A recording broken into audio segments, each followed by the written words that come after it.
Inspection Corvette Stingray modèle 75.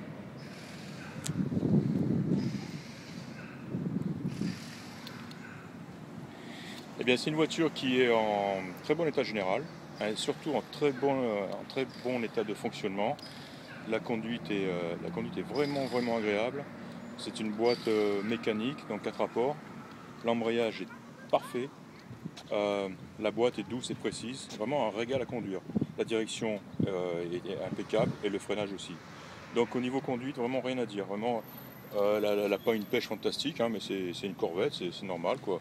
Mais bonne accélération, un bon couple et puis surtout un bruit vachement agréable. Donc au niveau conduite, rien à reprocher à cette voiture. Après au niveau état général, bon, mais c'est une voiture, c'est un blanc nacré, c'est une peinture qui a quelques années. Le vendeur pensait honnêtement que c'était la peinture d'origine, mais en regardant de plus près, j'ai trouvé des endroits où des retouches avaient été faites, notamment à l'intérieur des portes, où on voit la plaquette d'identification qui a été repeinte ici. Donc, quelques petits trucs qui me font penser que c'est peut-être pas forcément la peinture d'origine. Dans tous les cas, c'est une peinture, c'est une vieille peinture, quoi. Elle a l'air jolie, bien sûr, c'est un blanc nacré, mais quand on s'approche, on voit pas mal de des petits éclats un petit peu partout sur la voiture, et surtout, on voit ces petites, comment on appelle ça, craquelures mais vraiment infimes. C'est particulier aux Corvettes et à la carrosserie en fibre. C'est même pas, c'est plus fin qu'un cheveu. Mais elles sont, quand on s'approche, bien sûr, on les voit, elles sont partout. Elles recouvrent la voiture, quoi. Ici, on en voit, il y en a partout. Bon, la voiture est très sale aussi, ça les met en valeur, quoi. Et c'est surtout sur les parties horizontales, celles exposées le plus au soleil, je pense. Ceci dit, bon, il faut mettre le nez dessus pour les voir. Et dès qu'on se recule un petit peu, on voit que bon, elles disparaissent.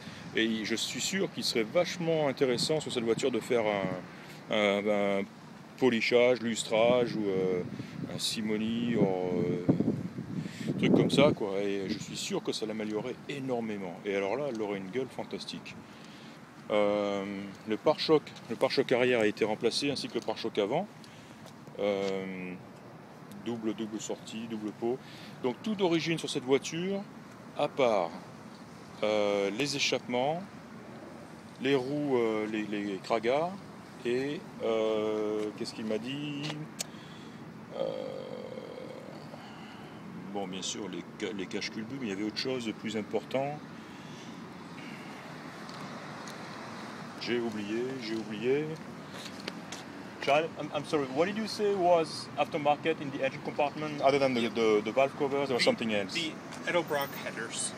The headers, ok, headers. that's right, thanks. Voilà, le collecteur d'échappement, les headers, donc ne sont pas d'origine, c'est de l'aftermarket. Voilà, sinon la clim, le compresseur est là. La clim fonctionne presque, je dirais, quand on sent un léger air froid.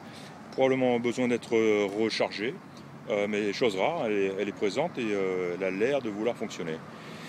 Les feux avant montent et descendent en une demi-seconde, c'est impressionnant. Clac, clac, ça monte, ça descend, aucune hésitation, rare sur une Corvette.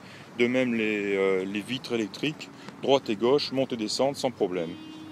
À l'intérieur, au niveau cadran et contour, tout est joli et clair, en bon état.